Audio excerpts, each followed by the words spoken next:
ইসলাম ধর্মীয় বক্তা মিজানুর রহমান আজহারীর পর এবার বাংলাদেশের আরেক ইসলামী ব্যক্তিত্ব আহমদুল্লাহর ভিসা আনুষ্ঠানিকভাবে বাতিল করেছে অস্ট্রেলিয়া সরকার।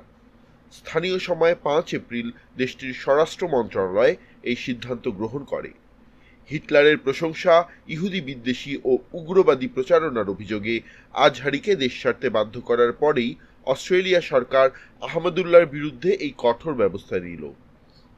খবরে জানা গেছে, সিডনি বিমানবন্দর দিয়ে আহমদুল্লাহ অস্ট্রেলিয়া ত্যাগের প্রস্তুতি নেয়ার সময় তার ভিসা বাতিলের আনুষ্ঠানিক ঘোষণা আসে।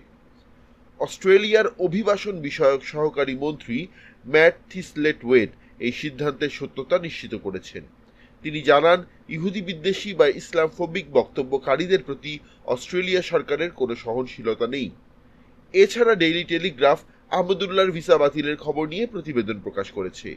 তাতে বলা হয়েছে, আহমদুল্লাহ অতীতে ইহুদিদের ঘৃণ্য বলে উল্লেখ করেছিলেন এবং বিশ্বব্যাপী অস্থিরতার জন্য ইহুদিদের দায়ী করেন।